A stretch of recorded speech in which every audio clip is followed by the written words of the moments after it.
మరి సెమినార్కి వచ్చే ప్రతి ఒక్కరూ ఆన్లైన్ రిజిస్ట్రేషన్ మరి ఖచ్చితంగా జరిగించుకోవాలి. మరి ఆన్లైన్ రిజిస్ట్రేషన్ ఫార్మెట్లో మరి గతంలో చూపించిన వాటిల్లో మరి కొన్ని మార్పులు మరి చేయడం జరిగింది. మరి అందరి వీలుని బట్టి అందరికీ మరి సులువుగా మరి వారి సౌకర్యార్థం చిన్న మార్పులు మరి చేయడం జరిగింది. మరి వీలైతే అది స్క్రీన్ మీద చూపించండి.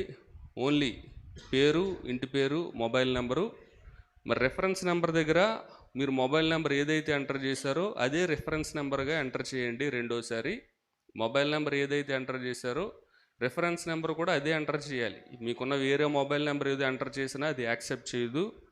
పైన మొబైల్ నెంబర్ అన్న చోట ఏ నెంబర్ అయితే ఇచ్చారో రెఫరెన్స్ నెంబర్ కూడా అదే ఇవ్వవలసి ఉంటుంది.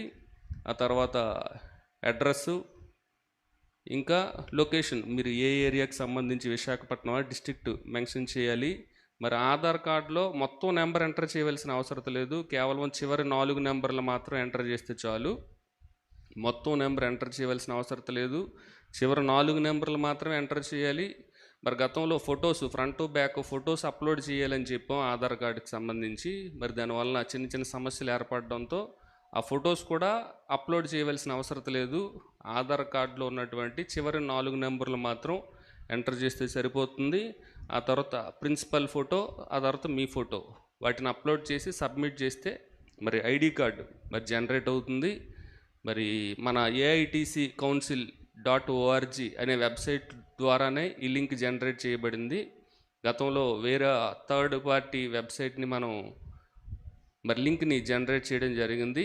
మరి దానిని తొలగించి మన website AITCCouncil.org 2026 seminar ID cards అని మరి అందులో మెన్షన్ చేయబడుతుంది. మరి గతంలో యూజర్ నేమ్, పాస్వర్డ్ కూడా ఎంటర్ చేయమని చెప్పాం. కానీ అవి కూడా ఎంటర్ చేయవలసిన అవసరం లేదు. డైరెక్ట్గానే మరి ఆ లింక్ మీద క్లిక్ చేయగానే ఈ అప్లికేషన్ ఫామ్ ఓపెన్ అవుతుంది. అది డైరెక్ట్గా ఫిల్ చేసి సబ్మిట్ చేస్తే మీకు ఐడి కార్డ్ జనరేట్ అవుతుంది.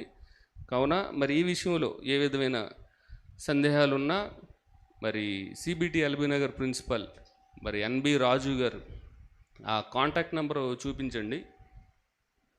మరి అప్లికేషన్ ఫిల్ చేసే సమయంలో ఏ విధమైన సందేహం ఉన్నా దయచేసి ఈ నెంబర్ నోట్ చేసుకోండి. 9000100203 కూడా లాస్ట్ డిజిట్ 5 అని వేశారు కదా, ఆ నెంబర్ మొత్తం మొదటి నెంబర్లో 203 ఉంది. ఇంకో నెంబరు 205 లాస్ట్లో 5 యాడ్ చేస్తే మరొక నెంబర్. 2 contact numbers ఆయనవే.